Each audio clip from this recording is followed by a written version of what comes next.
I'm going to show you to make delicious homemade hot chocolate. You can buy loads of fantastic types of hot chocolate in shops, but it's really satisfying and super easy to try and make something at home. I make this every Christmas Eve when all the presents are wrapped. We're sitting at home in front of the TV, and it's just like a little bit of peace and quiet before Christmas starts. And the best thing is when this is made, you can leave it on the stove and it will just sit there for a couple of hours ticking over, so you can come back to it and have some more, or you can put it in the fridge and reheat it for a little bit later. So I'm just going to run through the ingredients that we've got, slowly coming up to a simmer, and it's really important that you don't boil this because you'll split the fat, is 2 pints of full fat milk.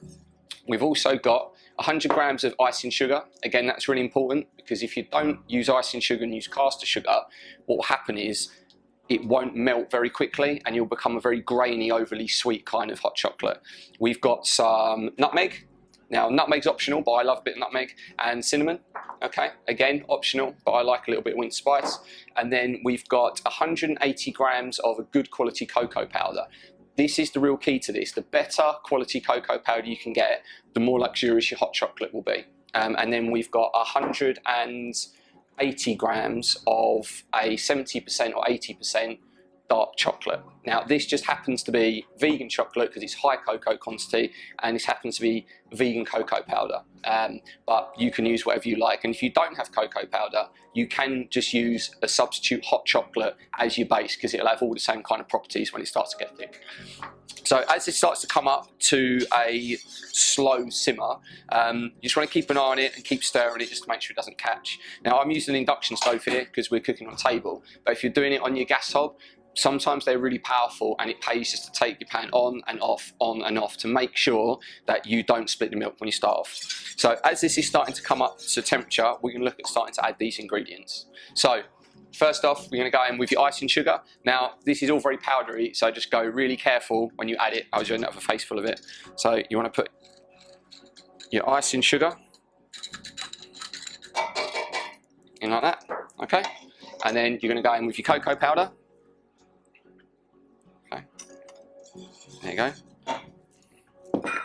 And then you're going to go in with your chocolate. And now you've got your cinnamon, nutmeg, which again are optional, but I like it. I love a bit of nutmeg, so I put a decent pinch in. Okay, and then I'm going to put a bigger pinch of cinnamon. There you go. Now, what's going to happen is this is going to start to melt quite quickly because you've got the heat already from the milk in here, and you'll start to see that it will start to look a bit powdery, but actually if you keep whisking and are patient with it and don't turn the heat up, you'll get a lovely, rich, velvety hot chocolate that will just come together with a few minutes of whisking. As it starts to come to this point, you'll see that most of the ingredients have melted, but you've still got little bits that haven't quite been emulsified where you're whisking. So just be patient with it. Don't turn the temperature up and keep whisking on the lowest heat. And remember again, if you're using a gas hob as opposed to induction or electric, make sure you're just taking the pan on and off. Just keep the temperature nice and low. And what you'll find is as all the chocolate properties melt, it will become really, really thick, and you'll know when it's ready. Hot chocolate's nearly ready, and what you'll notice is it is almost like a custard in consistency. First of all, it smells so chocolatey, it's so amazing. You don't get that from shop bought hot chocolate. But what you'll find is as you start to whisk it, you'll know when it's ready because you'll feel a slight amount of resistance on the whisk. It'll feel a little bit thicker and it'll look like you're working a little bit harder to come through. And another good little telltale sign was you're going to get really, really small little bubbles coming to the top and they're going to burst, okay? Which means the liquid's getting thicker, which means everything's emulsified and come together, okay? So this is about ready. Now this is ready, you can keep it on a low heat if you've got an induction hob or an electric hob, but if it's a gas hob, I would take it totally off and just let it sit there. If you want it to be thicker, then you can add more chocolate to it or more cocoa. If you need more cinnamon, more spice, it's totally up to you. The only thing I do is I add a little pinch of sea salt just to take the edge off someone's sweetness, okay? All right, so now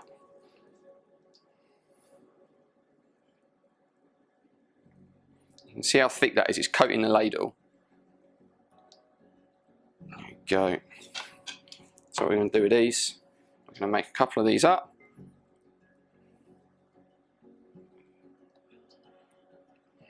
Okay. Now, with very good hot chocolate, you need a decent amount of marshmallows. There you go. You can add some chocolate to it as well.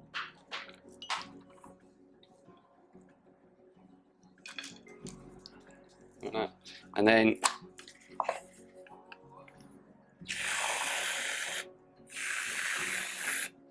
there you go. And then you can put a little pinch nutmeg just on top.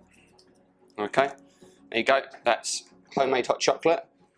Now, if you want, and you've got lots of adults coming over as well, you can take it up a notch by adding something to make it a little bit special and a little bit richer. So I'm just going to get rid of this.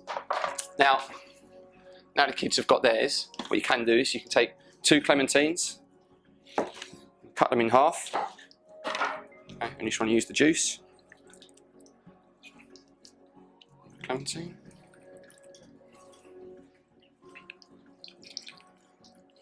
And what you'll see is you'll start to just smell that lovely freshness from the clementines, and it will start to take on almost like a chocolate orange kind of flavour.